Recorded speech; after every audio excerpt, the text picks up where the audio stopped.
saudara sewali atau apapun, itu nikahnya sah walaupun ayah sama ayah orang tua bersaudara, orang tuh sah nikahnya. Ya kami bilang berzina tak apa-apa lah kami bilang Ustaz. Jadi berdosa lah kami Ustaz, nuduh-nuduh dia, ya berdosa lah. Berarti minta maaf Ustaz. Iya wajib minta maaf itu. Ya Allah. A'udzubillahi minasyaitonirrajim. Bismillahirrahmanirrahim. Alhamdulillahirabbil alamin arrahmanir rahim maliki yaumiddin. Iyyaka na'budu wa iyyaka nasta'in. Ihdinas siratal mustaqim. Shiratal ladzina an'amta 'alaihim ghairil maghdubi 'alaihim waladdallin. Amin. Alhamdulillahirabbil alamin wassalatu wassalamu ala asyrafil anbiya'i wal mursalin wa ala alihi washabbihi ajma'in. Rabbi shrah li sadri wa yassir li amri wahlul 'uqdatam min lisani yafqahu qawli. Qala al-muallif rahimahullahu ta'ala wa adama nafa'ana bi'ulumihi fid darain amin. Summa qala Allahumma hidayatan lis-shawab ya rabbal alamin. Ammal Hasan wal Husain, adapun Hasan dan Husain cucu Nabi dari anak Nabi Fatimah ya, bersama Sayyidina Ali. Nah anaknya yang lalu ada berapa? 5 ya? 5 ya. Az-Zukur, Hasan, Husain, Muhassin. Itu yang laki-laki 3. Perempuan pun 3. Zainab, Ummi Kalsum, Ruqayyah.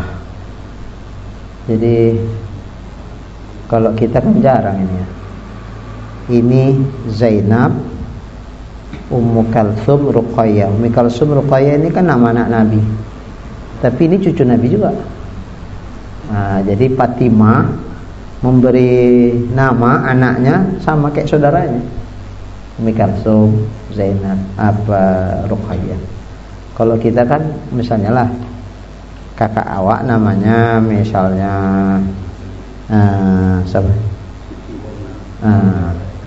Tiba-tiba anak awak bikin nama kakak awak. Jarang tuh, nggak mau tuh kalau orang Indonesia tak mau itu. Nah kalau ini malah suka gitu, jadi berulang deh. Nama uaknya dibikin nama dia, nama anaknya.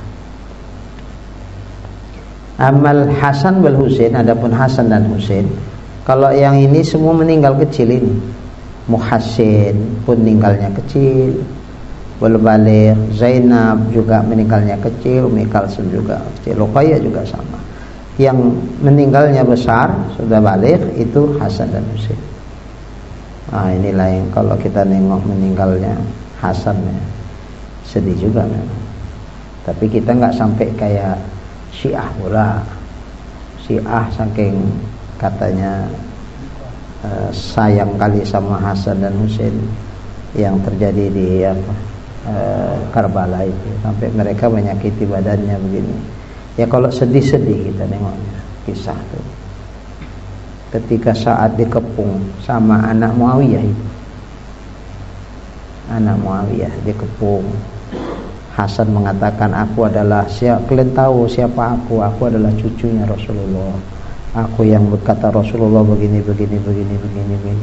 Tapi didorong penggal, habis itu disipak-sipak pada kepalanya, dibawa pula ke sana ke kerajaan kan. Ya, kok kita tengok nggak ada lah penghormatannya sama cucu Rasulullah. Ini sedih juga kita. Tapi ya memang begitu. Dalam ilmu Allah itu begitu. Jadi begitulah.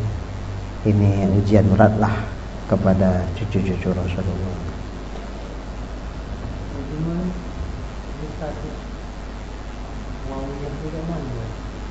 Ini yang melakukannya anaknya kayaknya. Udah bukan Muawiyah lagi. Kadang kan Muawiyah kan berhadapan sama Sayyidina Ali.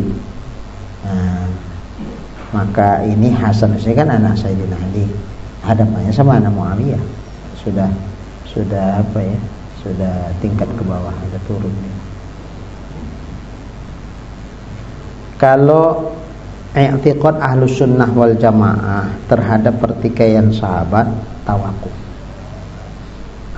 Tawakuf, tidak memihak ke sana, tidak memihak kemari. Kenapa?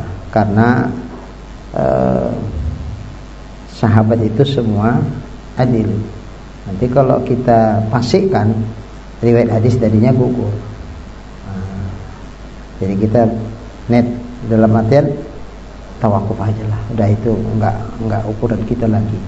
Macam seolah-olah ayah sama mau awak ribut-ribut, udah jangan campuri. Jangan mihak koma, jangan mihak ke ayah. Nah, kira-kira gitulah. Biarlah orang itu menyelesaikan masalahnya. Jangan kita memihak ke sana kemari. Kenapa sini ayahku, sini juga omakku. Nah, kira-kira sahabat itu. Tapi kalau memang kita lihat sejarahnya macam mana Ammar bin As ketika saat utusan Muawiyah kan ya. Sementara Hasan Asy'ari itu sebagai utusan dari Sayyidina Ali. Datanglah orang tuh, berkumpullah. Kayak mananya ini? Enggak boleh ada dua kekuasaan. Mesti satu kekuasaan.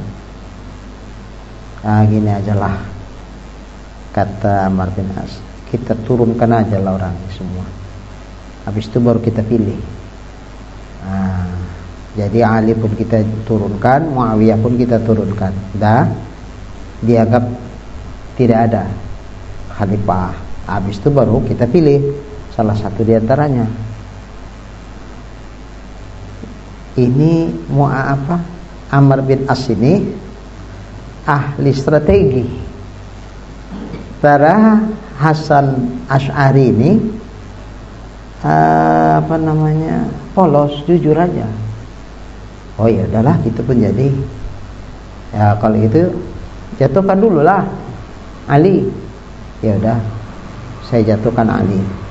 Harapannya sana kan jatuhkan Muawiyah. Baru sama-sama kita pilih siapa yang layak untuk dipilih. Gitu.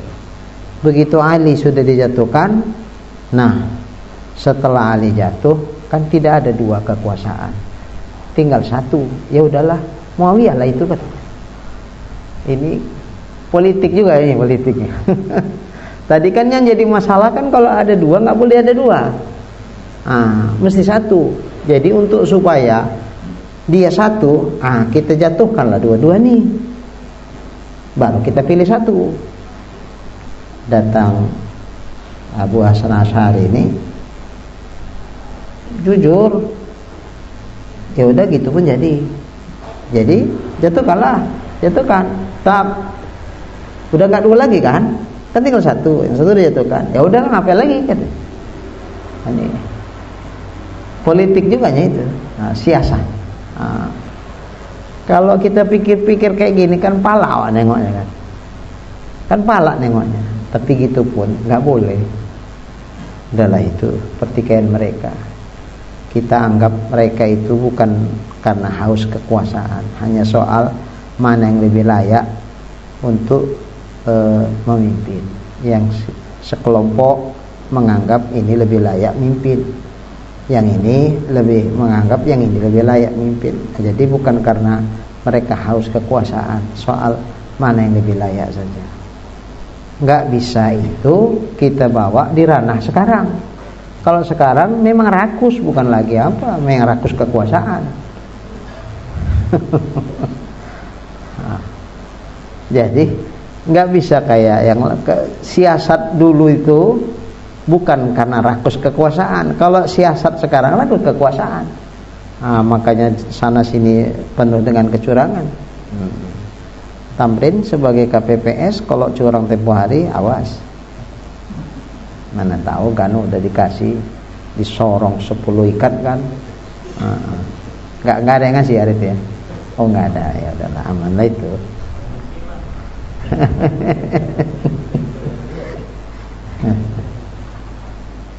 Termasuk inilah Hasan Husain. Faqad aqabal katsirat tayyib. Sungguh keduanya itu mengiringi kebanyakan dari tayyib. Artinya tidak mati kecil. Matinya sudah dewasa, sudah mengalami banyak peristiwa kehidupan. Wa saufa ya'til kalam 'alaihima 'inda dzikrin nazimi lahumah. Dan nanti akan datang pembicaraan atas mereka berdua ketika menyebutkan nazim bagi keduanya. Nazim itu yang nyusun syair. Syair itu nazam syair. Nazim orang yang nyusunnya. Nanti ada pembahasan khusus, pembicaraan khusus terkait dengan Hasan dan Husain. Nanti di belakang nanti setelah ini. Wa amal Muhassin, adapun Muhassin anak Sayyidina Ali, fa'udrija sikton, maka dia tadrij, itu dia lahir dalam keadaan sikton, keguguran. Artinya tidak meninggal dalam kondisi sudah seperti layaknya bayi, enggak, keguguran, sikton, keguguran.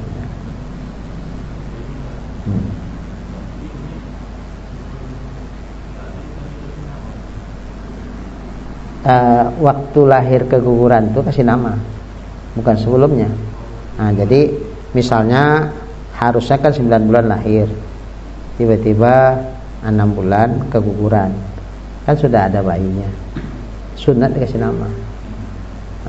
Sunat dikasih nama juga, Sekolan namanya gitu, walaupun dia keguguran. Wa amma Zainab, adapun Zainab, fatazawwazaha ibnu ammiha Abdullah bin Ja'far bin Abi Thalib. Adapun Zainab, maka dia dinikahi oleh anak laki-laki pamannya yang bernama Abdullah bin Ja'far bin Abi Thalib. Jadi nama suami Zainab itu Abdullah. Dan Abdullah itu anak Ja'far. Ja'far itu anak Abi Thalib. Berarti kan yang menikahi Zainab itu kan berarti anak pamannya. Karena Ja'far sama Sayyidina Ali kan berabang beradik ini. Zainab anak Sayyidina Ali, Abdullah anak Ja'far. Ja'far dan Ali itu berabang beradik. Anak orang ini dinikahkan. Kalau orang sekarang bilang katanya kalau ayah sama ayah bersaudara, anaknya nggak boleh nikah, itu saudara sewali, ini buktinya nikah. Kalau adat orang kita menjeling tak boleh, itu adat, ya kan? Cuman Pak Amir, Pak Amir Hasibuan habis itu cuma ada Pak Saro, nggak boleh pantang kali itu, pantang. Tapi itu adat. Tapi secara hukum boleh. Ini Ja'far bin Abi Thalib, Ali bin Abi Thalib. Berarti Ja'far sama Ali berabang beradik ini. Sayyidina Ali punya anak namanya Zainab, Ja'far punya anak namanya Abdullah. Nah, Abdullah menikahi Zainab, berarti kan menikahi sepupu, di mana atasan orang tuh berabang beradik. Berarti yang menikahi Zainab itu ibnu ammiha, anak laki-laki dari saudara ayahnya.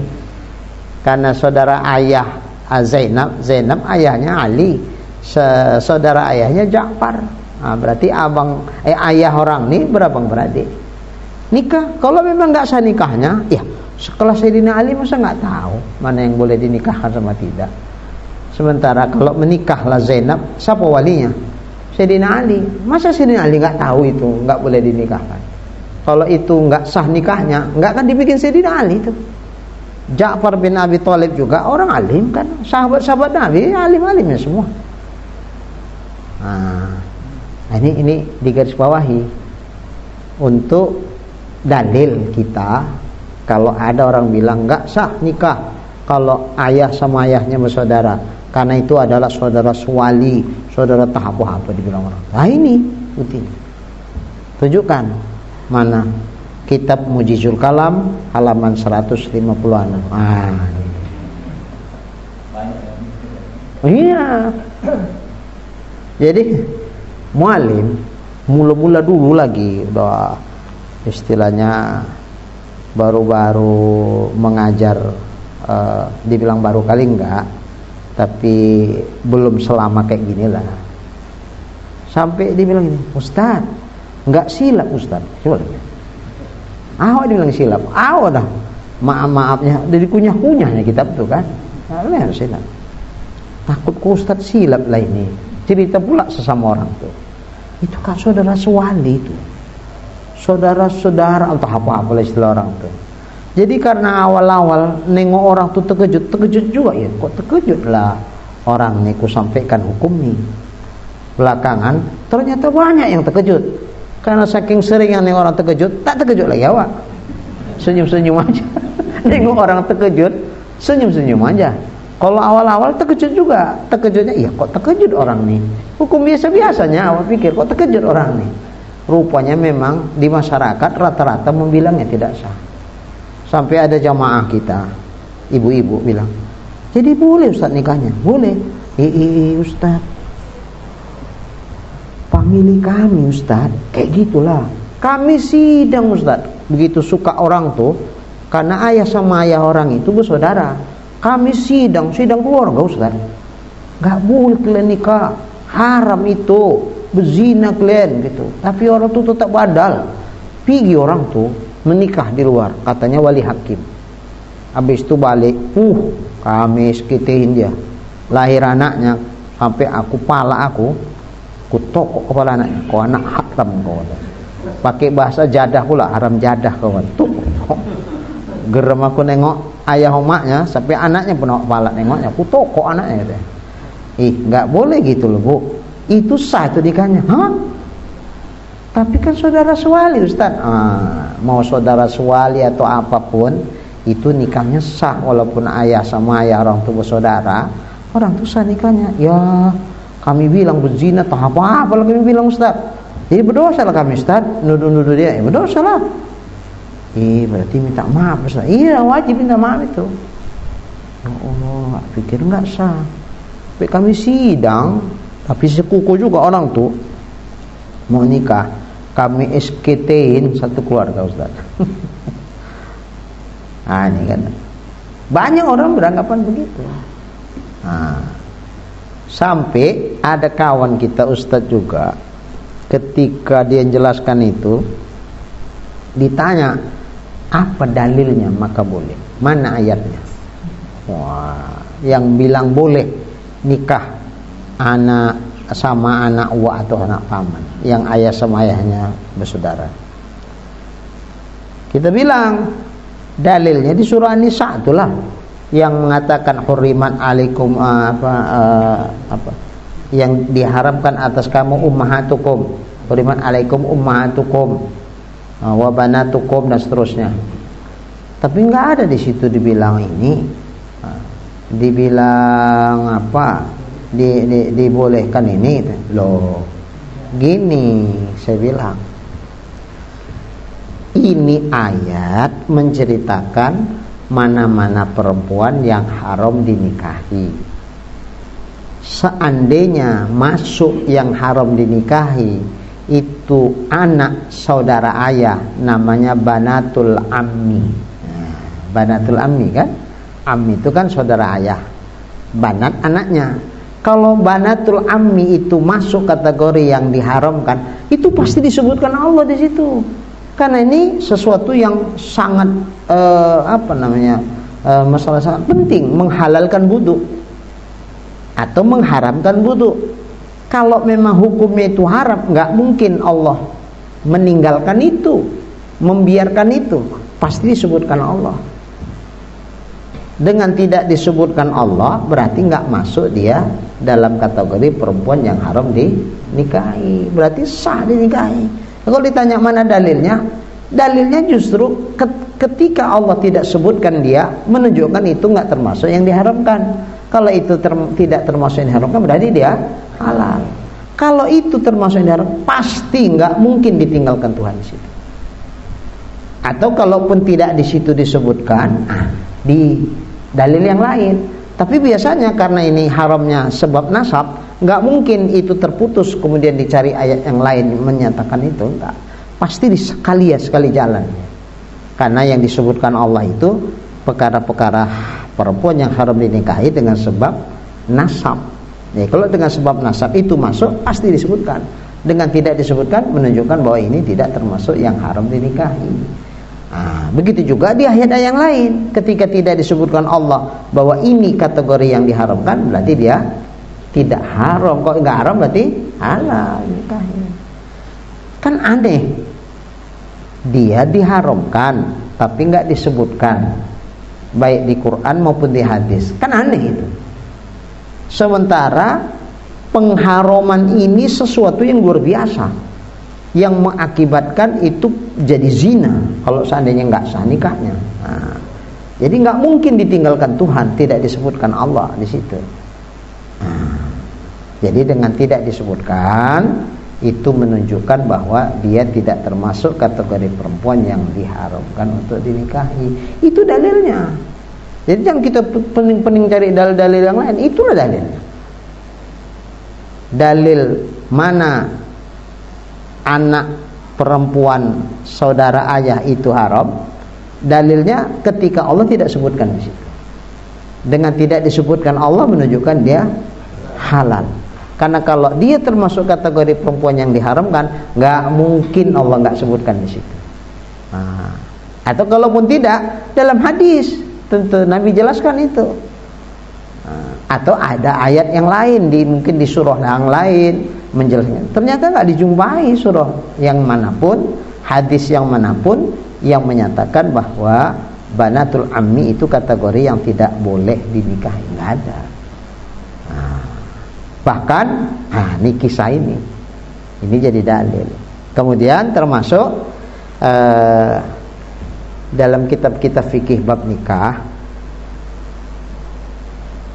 seumpama ibnul ammi, anak laki-laki saudara ayahnya mau menikahi dia, dari satu sisi dia wali, dari satu sisi yang lain dia suami, enggak sah dua taraf, dia juga orang, dua sisi, ijab dari dia, qabul pun dari dia. Yang boleh itu cuman kakek,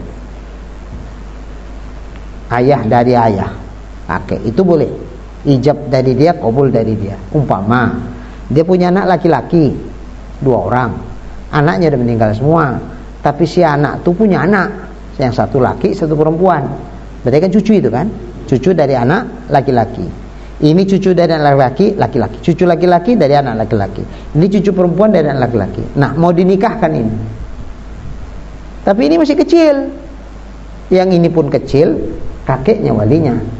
Ini mengijab kan nggak bisa kalau masih anak-anak. Tentu siapa yang mewakili ijab itu? Ya si kakek. Dialah ijabnya dari dia, qabulnya pun dari dia. Aku nikahkan, nah, cucuku si Polanah binti Polan kepada cucuku si Polan, maharnya sekian tunai. Siapa nerima? Kan nggak mungkin si cucu. Aku terima, aku terimakan nikah cucuku si Polan bi Polanah binti Polan kepada cucuku si Polan, maharnya sekian tunai. Gitu. Jadi ijab dari dia juga, qabulnya dia. Itu yang hanya boleh kakek saja, mentunggal. Selain dari itu tidak boleh dua taraf, termasuk ibnul ammi. Ketika dia mau menikahi bintul amminya, misalnya ini abang beradik punya anak, kita bilanglah si A sama si B, si A laki-laki, B perempuan. Si A mau menikahi si B, harusnya walinya siapa? Ayahnya si B lah, tapi meninggal. Oke, siapa berpindah walinya? Kakek, udah meninggal juga. Lalu siapa lagi walinya? Saudara. Tak punya saudara dia. Kebetulan si B ini perempuan semua, tak ada saudara yang laki-laki. Kalau itu nggak bisa lah jadi wali. Oh ada, tapi belum cukup syarat. Cukup syarat apa? Belum baligh. Nggak boleh wali kalau belum baligh. Jadi umur belum cukup. Jadi jangan untuk supaya bisa ke MK pula lagi. Biar supaya bisa jadi wali, pergi ke MK, diluluskan sama MK, bisa jadi wali padahal usia belum balik, masih 7 tahun. Cuman apa Marlan?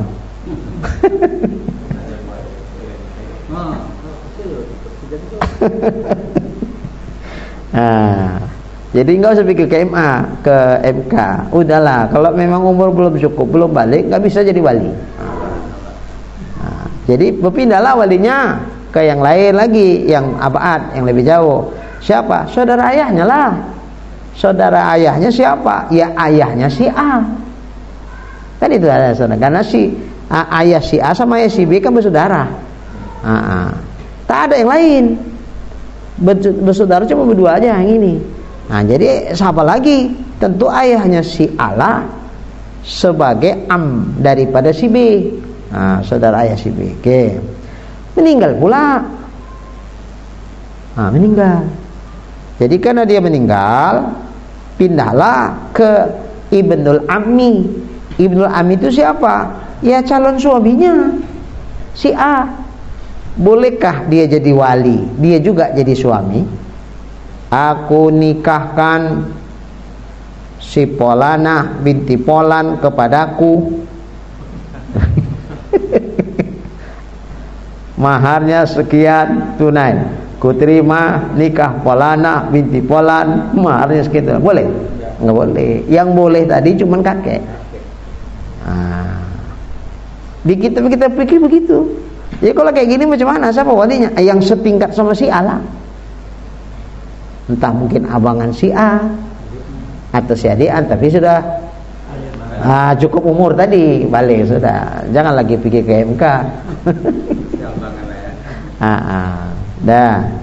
Oh kebetulan tak ada. Macam mana ini? Kalau tak ada, kalau tak ada wali hakim lah. Kalau tak ada lagi walinya kan, wali hakim. No, cari wali hakim yang lain. Tak boleh juga. Intinya 2 taraf tak boleh, walaupun dia wali hakim.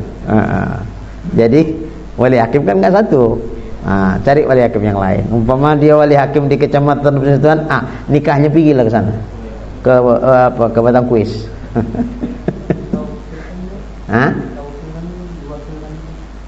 Wakil itu kan mengijab, apakan saja, mengakadkan. Tapi hakikat walinya siapa? Dia juga. Umpamalah raja punya anak angkat,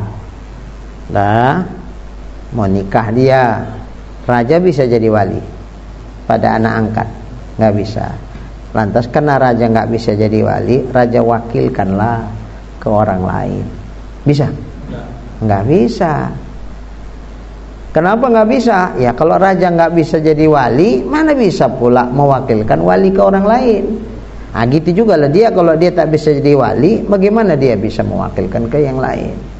Jadi walinya wali hakim. Kalau dia pula wali hakimnya, tak boleh diwakilkan pula sama anak buahnya. Nggak bisa. Sama tuan kadi lah diwakilkan, nggak bisa. Harus wali hakim yang lain. Nah itu.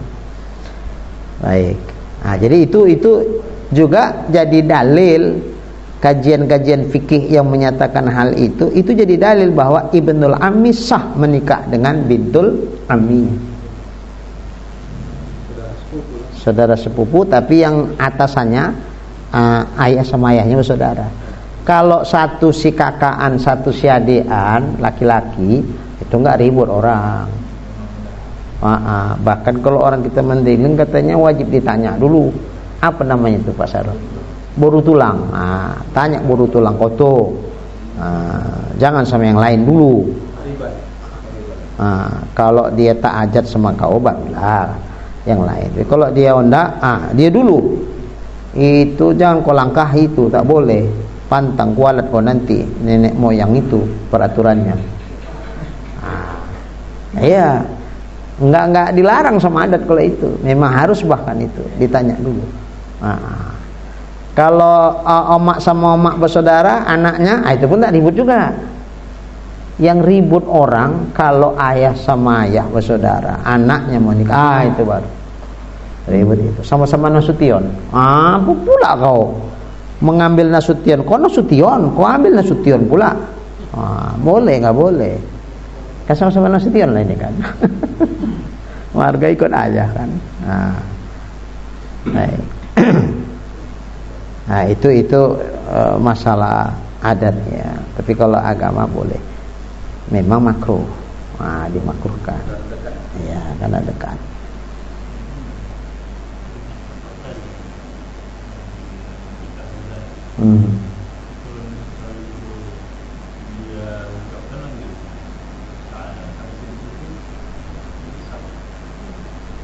Si kakek tadi, mesti adalah yang boleh kan ini dua torofnya. Nah, kalau saksi ya itu memang harus dicukupi. Ya sama aja. Nah, kalau nggak ada saksinya mana sah? Lah ini kan la nikaha illa biwaliyin wa syahidai adlin. Tidak ada nikah kecuali dengan wali dan dua saksi yang adil. Kalau itu kan udah final lah. Kalau itu mesti harus.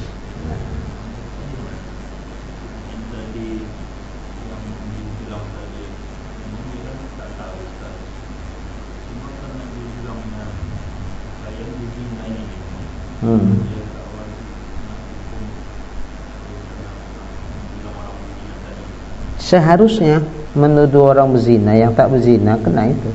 Tapi kan negara kita tidak pula pakai undang-undang itu.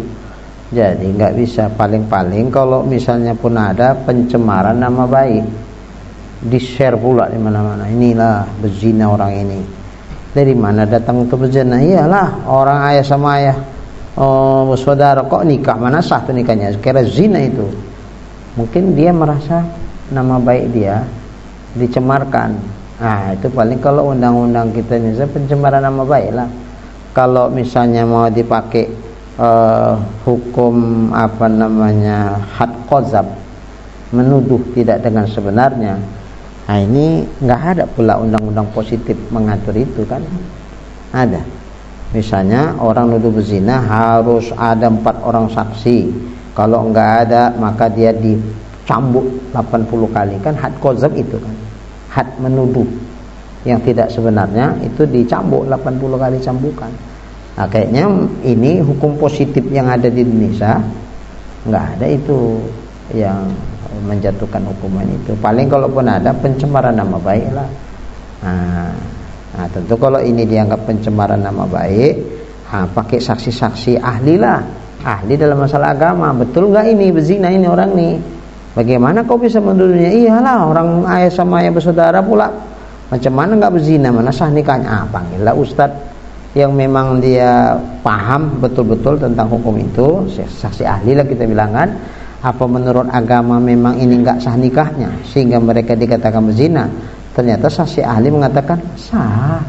Nah, kalau itu dibenarkan dia menuduh berzina itu pencemaran nama baik. Paling itu. Berapalah hukuman pencemaran nama baik itu diatur dalam undang-undang yang positif tadi. Nah, kalaupun itu ya itulah hukumannya. Kalau disuruh hukumannya cambuk 80, belum ada diundangkan di Indonesia yang seperti itu. Undang-undang agamanya begitu. Menuduh tidak dengan sebenarnya maka dia akan dicambuk 80. Nuduh zina maksudnya ya.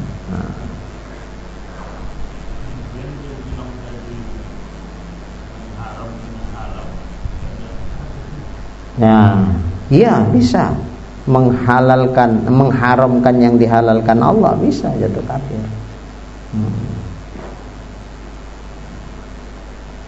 Alasan nggak tahu, kenapa nggak ngaji? Nah, kan selalu kan nggak tahu kami, yang tahu kan begitu yang berkembang di masyarakat, nggak sah nikahnya berarti kan berzina itu namanya. Alasan nggak tahu, ini karena bukan perkara yang berat ini, perkara yang untuk memahaminya bukan susah-susah kali, nerimanya susah karena selama ini sudah dipahamkan orang begitu. Tapi untuk memahami itu kayaknya nggak susah, nerimanya yang susah, tinggal tergantung kepercayaan dia sama orang yang membilangnya. Jadi yang selama ini viral sudah nggak sah, nggak boleh. Baru Ustadz Supriyadi yang bilang boleh, nggak viral pula. Ustadznya pun ustadz kampung, wong desa pula lah. Jadi Tapi kalau Ustadz Somad misalnya, mungkin orang lebih percaya kan gitu. Nah, jadi nggak banyak pula dia tahu tentang hal itu, ya itu kesalahan dia. Kenapa nggak mengaji dia sehingga dia tahu hukum yang sebenarnya, nggak asal bunyi saja mulutnya nuduh-nuduh orang berzina. Ini kan adat biasa orang mendiling ini. Kalau saya rasakan orang mendiling banyak ya, ulama-ulama dari mendiling sebelum. Maka ini saya sampaikan kepada masyarakat. Karena mereka lebih mengutamakan adat kan. Iya. Sementara kalau ulama itu kan dia belajar wajib fikih. Iya. Ya, udah tahu ya deh, adat itu muhakkamah. Iya. Kayaknya mungkin disampaikan, tapi lebih kuat pula ke adatnya daripada hukum. Sama kayak apa kita di mana aja, apa namanya, yang lebih mengutamakan perempuan daripada laki-laki. Ya. Itu Buya Hamka yang saya baca di sejarah kan termasuk nggak disukai sama tokoh-tokoh adat tuh, karena dia menentang adat yang ada di sana, bahwa lebih mengutamakan yang perempuan daripada laki-laki.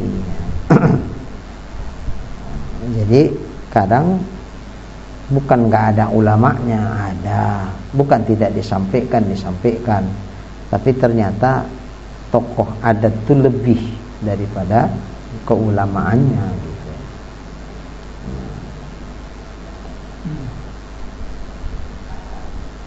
Baik.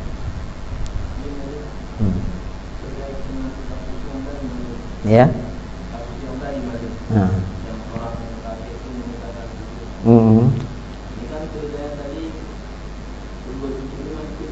Ya.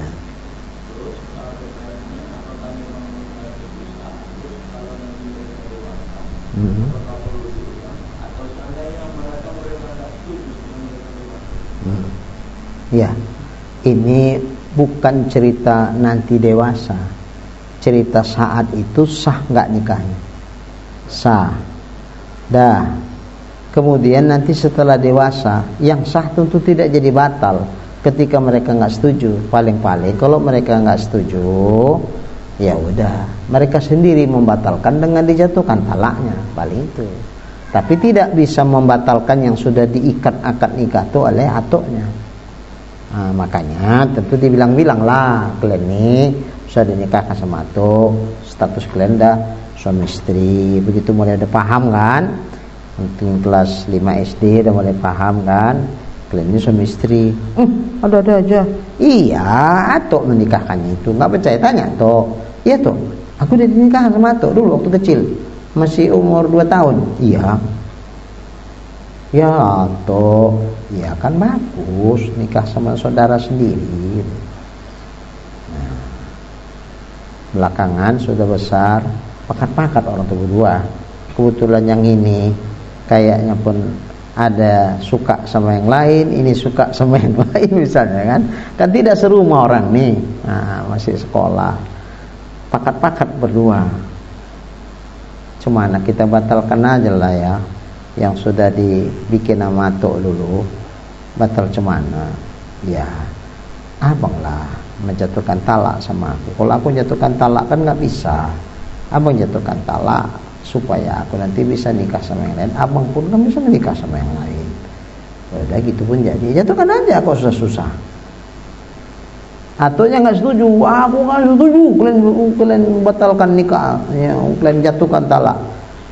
Atuknya nggak bisa ikut campur. Atuknya hanya berhak menikah dan menerima nikah dulu. Setelah orang ini balik dewasa, atuknya nggak bisa mencampuri mereka. Kalau mereka sepakat bahwa mereka itu mau pisah, ya atuknya nggak bisa mengatakan tidak. Paling-paling atuk yang ngancam. Atuk ini udah pasang ring 5 ya. Kalau kalian pisah, game over tuh. Kalau kalian minta saya sama atuk, ya udah nggak apa-apa. Nah, ini udah lain nih atau rasanya ada sesak atau nih. Ada nggak apa-apa. Terlagi opnamnya tuh nih. Iyalah tuh. Kan sayang orang. Tuh yang pula menjaga orang nih. Kecil-kecil udah meninggal ayahnya udah 2. Semua dalam asuhan tuh. Kayaknya sayang, ya udahlah kalau nggak perlu. Ngapa diulang orang dasar? Nggak bisa. Nggak sunat pun ngulangnya balik. Yang sunat ngulang itu kan al-khuruj minal khilaf, mustahab. Misal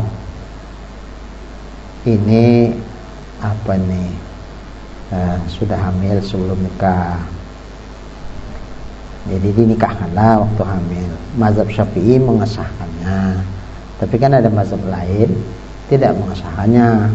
Kenapa mazhab Syafi'i mengesahkannya? Karena kehamilan itu tidak jadi iddah buat si perempuan, mengingat karena itu hasil perzinahan, tidak dihormati itu anak yang ada dalam kandungan, karena dia tidak dihormati wujuduhu ka'adamihi.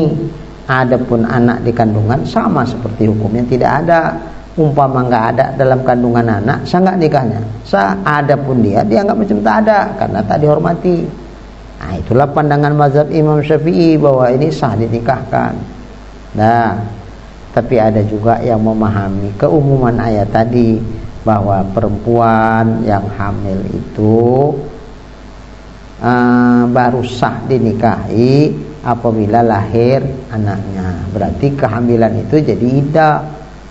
Padahal itu maksudnya untuk hamil dari suami yang sah. Tapi mereka tidak memahaminya begitu. Mereka memahami pokoknya kalau lagi hamil nggak sah nikahkan dari hasil apapun. Nah, umum ini mereka memahaminya.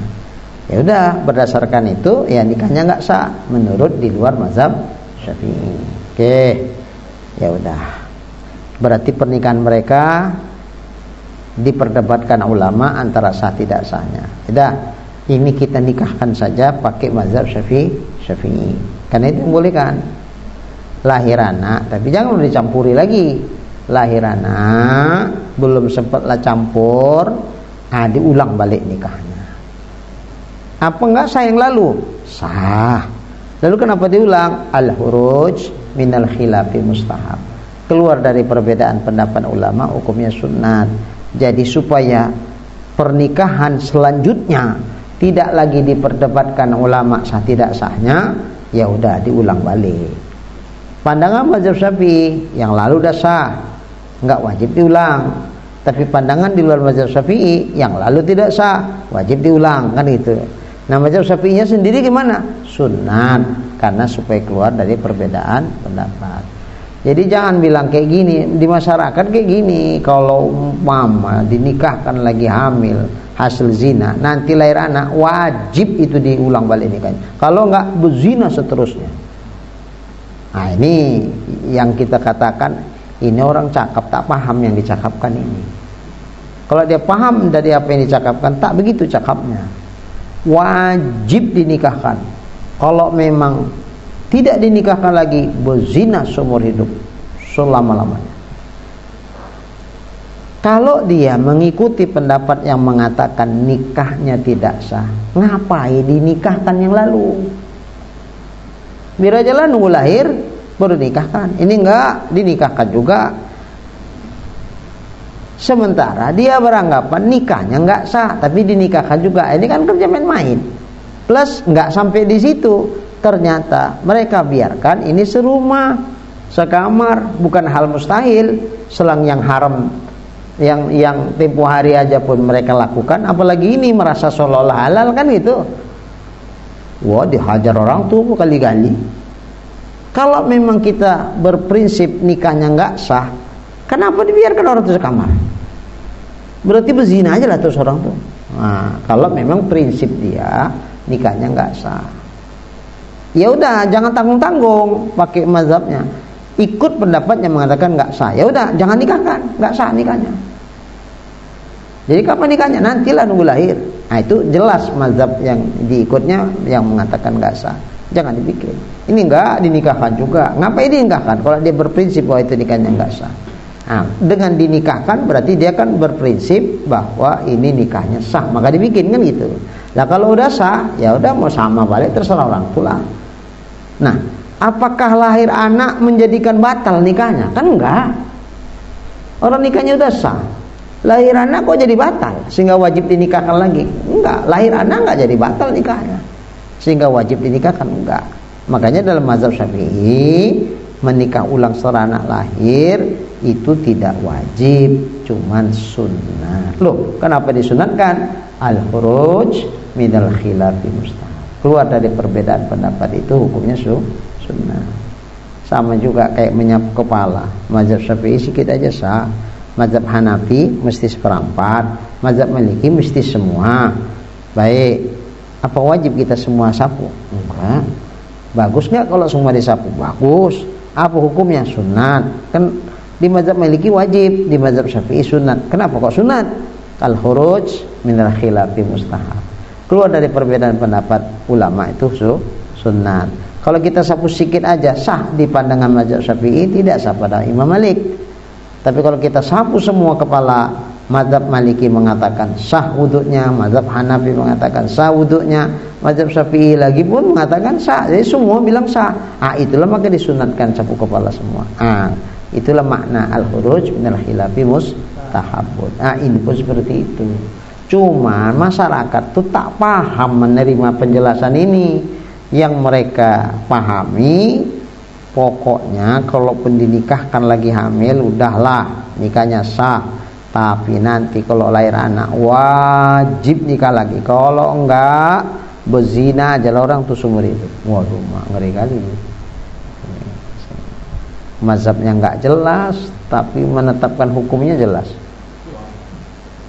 Mazhab apa dia? Mazhab yang mengatakan enggak sah, ya udah ngapain dinikahkan yang lalu. Nah, sekarang mah menikahkannya udah lahir.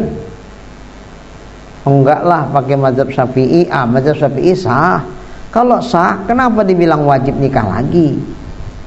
Berarti lahir anak membatalkan nikah orang itu, kan gitu kesannya. Sehingga perlu dinikahkan ulang wajib. Enggak. Jadi mengulang nikahnya lagi tidak wajib, tapi sunat, supaya keluar dari perbedaan pendapat yang mengatakan nikah yang lalu itu tidak sah. Maka inilah sunnah hukumnya. Baik.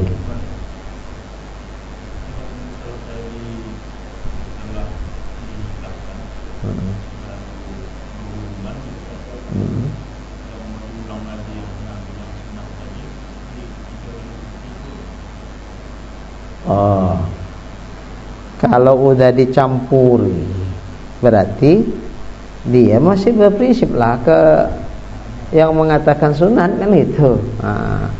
Tentu sebelum dicampur lah, sehingga memang murni dia tak ada apapun, baru istibroknya sudah jelas kan.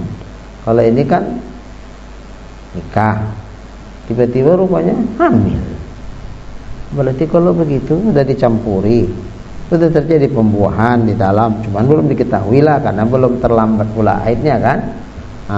Ternyata udah dicampuri akad nikah, terlambat haid. Nah ini terlambat haid berarti kan terjadi pembuahan. Pembuahan yang mana ini? Pembuahan dari hubungan yang sebelum nikah ulang atau setelah nikah ulang? Nggak jelas kan? Maka supaya jelas bahwa kalaupun hamil ini adalah pembuahan dari hubungan setelah akad nikah yang setelah lahir anak, udah jelas dia anaknya. Makanya jangan sudah dicampuri baru nikah ulang, percuma juga. Dan itu sebelum dicampuri nikah ulang. Sunat hukumnya, bukan wajib di pandangan mazhab Syafi'i. Terus kala ya, fawaladat aliyan wa aunanil akbar wa abbasan wa muhammadan wa umma kalsum. Hasil perkawinan antara Zainab dengan Abdullah bin Ja'far bin Abi Thalib. Jadi Zainab bin Ali bin Abi Thalib. Ini ya. Zainab anak Sayyidina Ali anak Abu Thalib. Jadi Zainab bin Ali bin Abi Thalib. Kan gitu ya. Perkawinan dengan siapa? Dengan Abdullah bin Ja'far bin Abi Thalib. Kan sudah sepupu kan. hasil perkawinan mereka punya anak. Fawaladat, maka melahirkan anaklah dia. Siapa? Zainab, anak Sayyidina Ali itu melahirkan anak. Siapa namanya? Ali. Wah, nama atuknya berarti kan? Kalau awak kan pantang nama atuk awak. Awak dibikin nama kita. Macam Pak Sarul punya anak Topik misalnya. Terus menikahlah Topik nih, punya anak laki-laki. Siapa bang anaknya? Udah nama ayahku aja. Enggak mau lah ayah. Janganlah pula namaku pula kalian bikin nama anak kalian. Nanti manggil nanti Sarul, tersenggol hatiku. Aku atoknya. Berarti kau manggil anakmu, tapi aku yang kau panggil, namanya sama. Sampai ada dulu guru kita, namanya Pak Darwis, rumahnya dekat Masjid Ar-Raudhah itu. Jadi ada pula si Darwis yang PKS dulu, sekarang Gelora. Darwis kan dulu PKS dia. Sekarang udah hijrah ke Gelora kan. Jadi anak Pak Darwis nih, Ustadz Darwis nih, kalau membilangkan dia, bilangnya gini, yang senamo ayah kami gitu. Siapa yang apakan? Oh itulah si Polan tuh yang senamo sama ayah kami. Gak mau pantang kali membilangkan si Darwis tuh. Kenapa? Karena kalau yang Darwis, ayahnya Darwis. Kualat takut dia. Kan itu sama ayahnya, nggak berani dia memanggil nama ayahnya itu. Jadi siapa yang apa? Oh yang senamo sama ayah kami itulah. Menjaga. Begitulah adat kita ketimuran nih. Nggak mau itu. Tiba-tiba cucunya lahir dikasih nama dia. Nanti kan dipanggil ini kan. Anu, iya. Yang mana-mana yang dipanggil. Dua-dua cucu sama atuk datang. Tapi misalnya tadilah Darwis katanya. Siapa manggil aku tuh? Bukan bapak, cucu bapak yang kupanggil katanya. Mas Said kasih kalau cucu Mas Said nanti namanya Said. Enggak kasih ya. Iya, kalau orang Arab begitu. Saking kan hormatnya sama ayahnya, sampai amanahnya pun dibikin nama ayah. Itu pula bangga.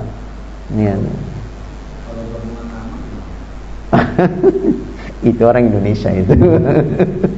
separuh ini gitu ya. Ada ustadz lucu-lucu, nama ayahnya Sulaiman, nama mamanya Thayyibah. Jadi diambil lainnya, sini diambil toinya. Jadi toi. Ini lawak-lawak ustadz ini mana ada. Itu maka Bu, nggak harus dipaksakan nih Bu, katanya. Nama itu gabungan dari ayah sama mamanya, nggak harus. Boleh asal nanti nih apa sebutannya bagus. Kalau letoy kan nggak bagus sebutannya, tapi dipaksa juga karena itu gabungan dari lai sama toy. Sulaiman lai, Thayyibah toy, jadi lai. Nggak datang Sulaiman. Baik.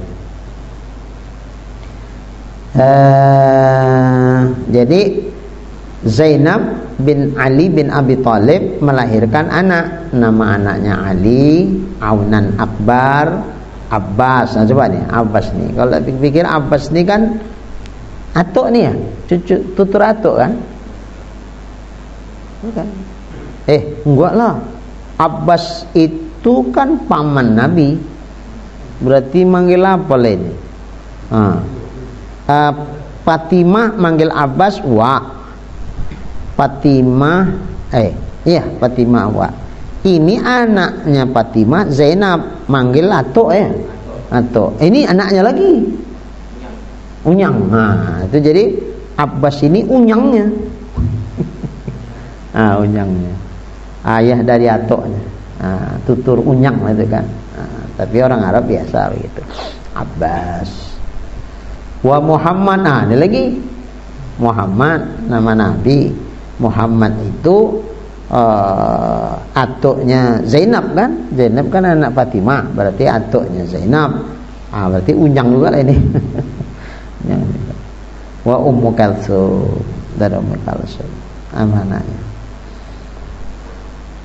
Wa amma Ummu Kalsum binti Fatimah, adapun Ummi Kalsum binti Fatimah, kenapa dibilang enggak binti Ali? Karena supaya terkait sama Nabi, ya kan? Supaya terkait sama Nabi, itu maka disebut-sebut. Dalam batas mungkin Ali misalnya menikah lagi setelah meninggal Fatimah, boleh jadi punya anak, tapi itu dalam sejarah nggak disebut, nggak perlu. Kenapa nggak perlu disebut? Karena tak terkait sama Nabi. Yang terkait sama Nabi itu kan Fatimahnya, maka binti Fatimah.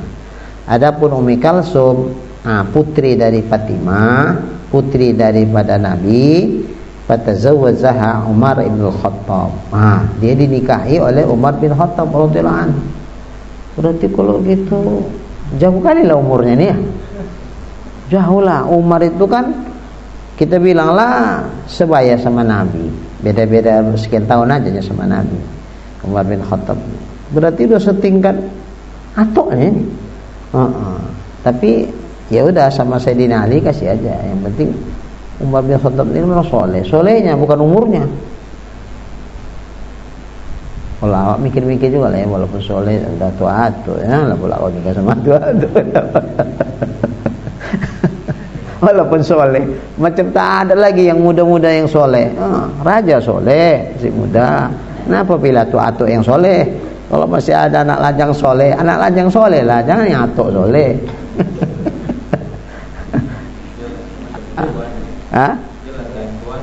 Oh, yang tua jelas, yang muda tak jelas ya. Oh iya. Betul. Kadang-kadang anak perempuan sekarang nggak apa-apa lah aku nikah sama yang tua, jelas yang penting. Yang muda kojo tak kojo ngapain? Tambah lagi udah jelas banyak harta tuh.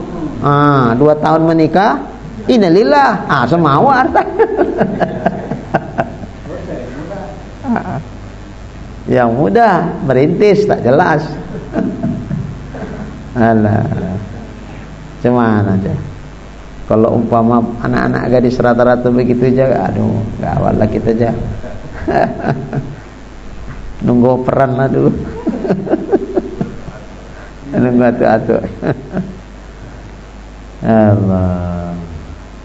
Wa waladat lahu, dan Ummi Kalsum melahirkan anak untuk Sayyidina Umar bin Khattab. Ruqayyah, Zaidan wa Ruqayyah. Anaknya namanya si Zaid, namanya Ruqayyah. Kan situ juga namanya kan.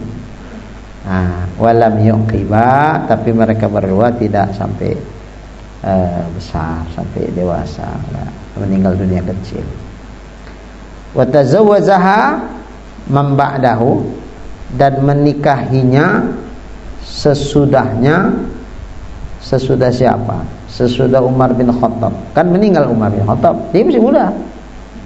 Karena tadi supaya cucu sama atu kan. Begitu Umar bin Khattab kan dibunuh ya, cucu meninggal. Jandalah Ummi Kalsum.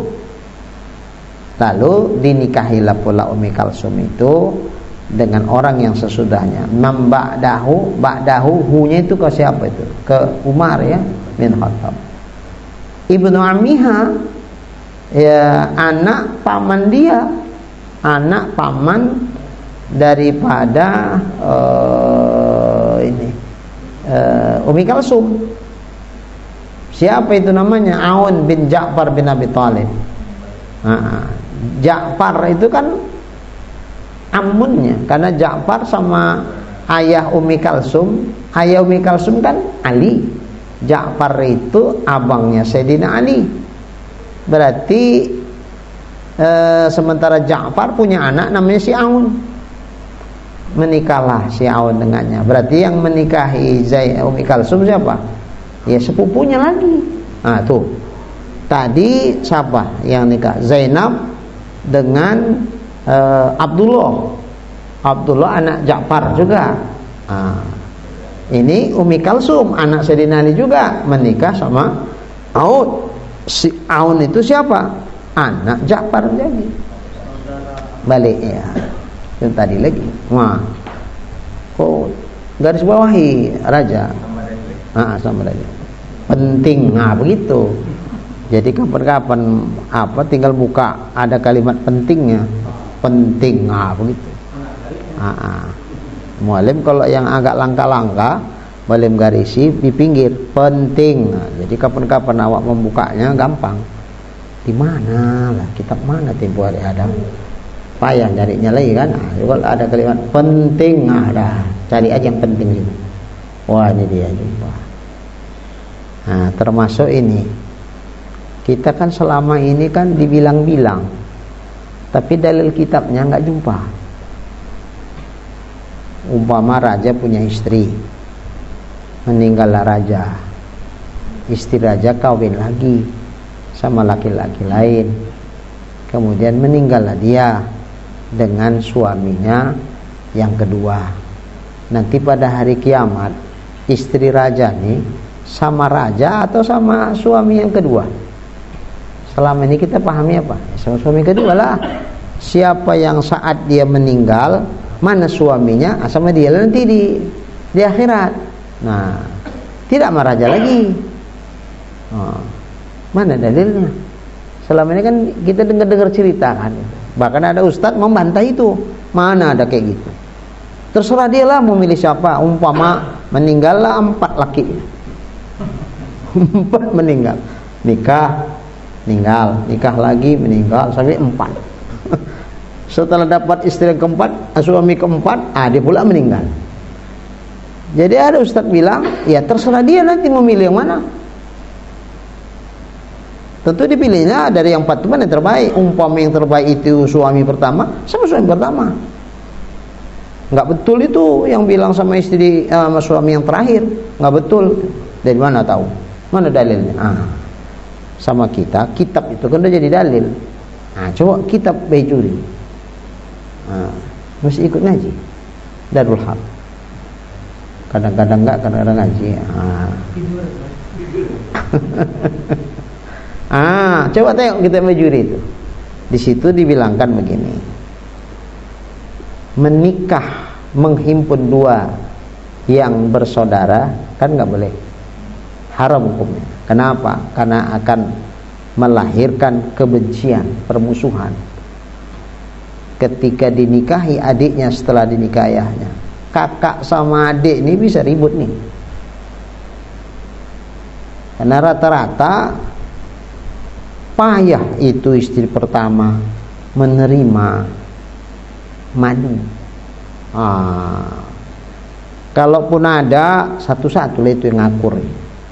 Jangan ditengok raja yang lagi viral tempo hari di TV, di YouTube, suaminya pulang, istrinya 4 menyambut, salam, duduk bareng, sama cengkerama gitu, sampai viral di wawancara itu tempo hari di TV kan.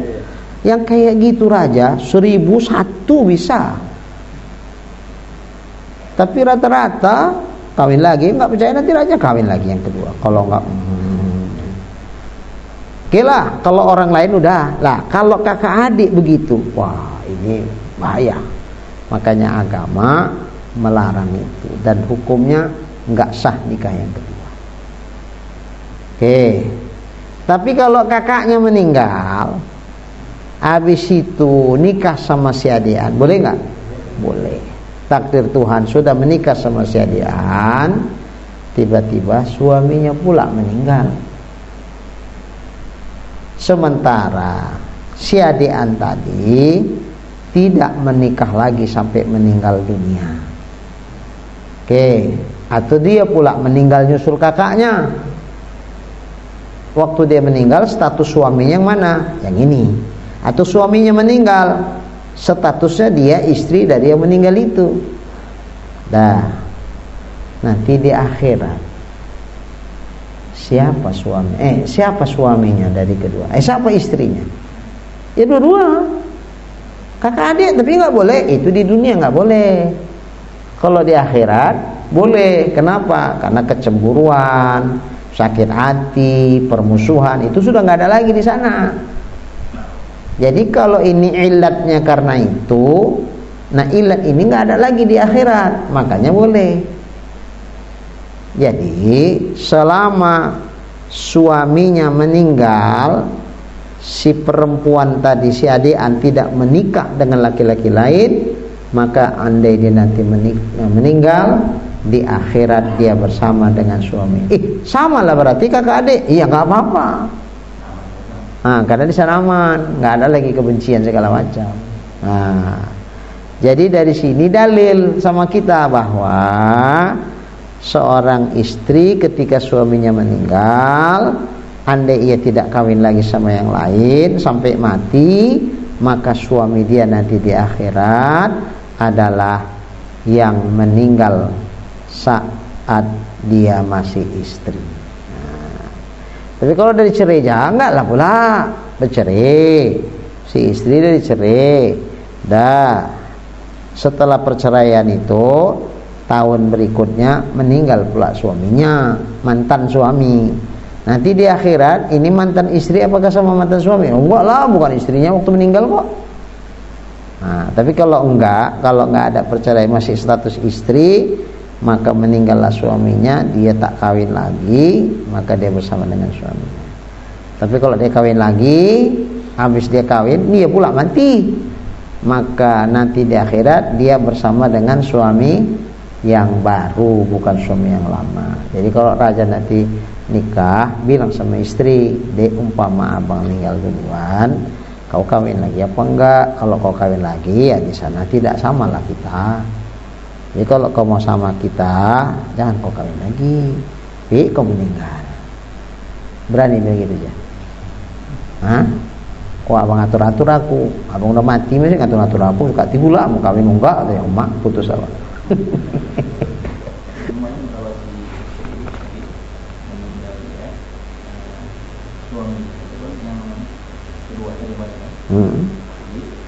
Suami kawin lagi juga gimana? Banyak istrinya. Oh banyak. Siapa yang mau istrinya banyak di sana? Banyak istri sini. Umpama di sini 8 istrinya. 8 ya. Ini almarhum Pak Umar. Cerita kan banyak cerita. Istriku 8 Ustaz itu. Kok bisa gitu Pak? Iya. Ini meninggal, kawin lagi aku, meninggal, kawin lagi. Cuman kabarnya ada juga yang bercerai. Bercerai. Umpama nggak ada yang bercerai. Nikah, meninggal. Nikah lagi, meninggal. Sampai 8 kali. Yang ke-9 takut perempuan. Takut korban yang ke-9. Terakhir dia lah pula menyusul, meninggal. Di akhirat berapa istrinya? Di dunia 8 lah sana. Coba nampak marah, mau nambah lagi? Biar banyak di sana. Jadi Mas Said umpamalah istri duluan, kira-kira nambah apa? Nyambung lagi enggak? Enggak tahu lah ya. Enggak usah direncanakan dari sekarang. Tergantung situasinya aja. Ini istri nggak ikut nonton kan? Nggak sering-sering nonton kan?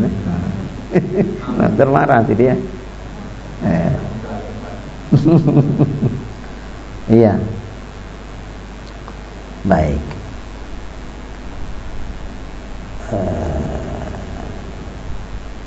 Pamata ma'aha, maka meninggallah ia bersamanya. Aun bin Ja'far meninggal bersama Ummi Kalsum. Berarti dia masih hidup ya. Maksudnya Aun ini kan sepupu lah ya, sepupu karena saudara ayahnya.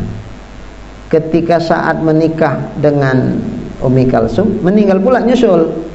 Mula-mula kan suaminya Umar bin Khattab meninggal, nikah sama Aun bin Ja'far bin Abi Thalib, meninggal. Ada lagi suami barunya lagi, summa tazawwazaha ba'dahu akhuhu Muhammad. Nah, kemudian menikahi dia setelah Aun bin Ja'far bin Abi Thalib adalah saudaranya sendiri yang bernama Muhammad. Saudara siapa? Bukan saudara Ummi Kalsum, saudaranya Aun. Nah, berarti siapa namanya? Muhammad bin Ja'far bin Abi Thalib. Dan pamata ma'aha, meninggal juga lah Muhammad bin Ja'far bin Abi Thalib bersamanya, maksudnya masih statusnya suami istri, meninggal pula Muhammad. Berapa udah suaminya? 3. Summa tazawwazaha ba'dahu akhuhu, kemudian dinikahi pula dia setelah meninggal Muhammad, dinikahi oleh saudaranya Muhammad. Siapa? Abdullah bin Ja'far bin Abu Thalib. Iya, betul. Setelah itu baru pamatan indahu, Ummi Kalsum pula yang meninggal di sisinya. Status dia masih jadi istri daripada Abdullah, meninggallah dia. Jadi berarti suaminya 4 ya? 4 suaminya. Iya. Umar bin Khattab istri suami pertama, yang kedua Aun bin Ja'far kan, yang ketiga istri suaminya Muhammad, yang keempat suaminya Abdullah. Setelah menikah sama Abdullah, dia pula yang meninggal. Iyalah. Mana mungkin pula suaminya 4 di sana kan. Walam talid bihaula'i salasa ahadan. Nah, dan ia tidak melahirkan anak untuk 3 orang mereka ini, untuk Aun, untuk Muhammad, untuk Abdullah. Ini kan 3 bersaudara ini tidak mempunyai anak seorang pun. Tapi bersama Umar bin Khattab punya anak. Siapa tadi anaknya? Zaid dan Ruqayyah. Seginilah dulu, nanti akan datang waktu sama Sayyidah Fatimah Az-Zahra. Kenapa Sayyidah Fatimah disebut Az-Zahra? Fatimah Az-Zahra, muncul Zahra itu dari mana? Insyaallah. Bismillahirrahmanirrahim. Alhamdulillahirabbil alamin, wassalatu wassalamu ala asyrafil anbiya'i wal mursalin wa ala alihi wa sahbihi ajma'in. Allahumma rzuqna imanan kamila wa yaqinan shadiqa wa qalban khashi'a wa ilman nafi'a wa amalan maqbula wa taubatan nasuha wa husnal khatimah. Allahumma rzuqna rizqan wasi'an halalan tayyiban mubarakan jamila wa ilal khairi qarribna wa 'anil syarri ab'idna wa qdi hawaijana fid din والدنيا والآخرة إنك على كل شيء قدير. صلى الله على سيدنا محمد وعلى آله وصحبه أجمعين والحمد لله رب العالمين. تقبل الله منكم.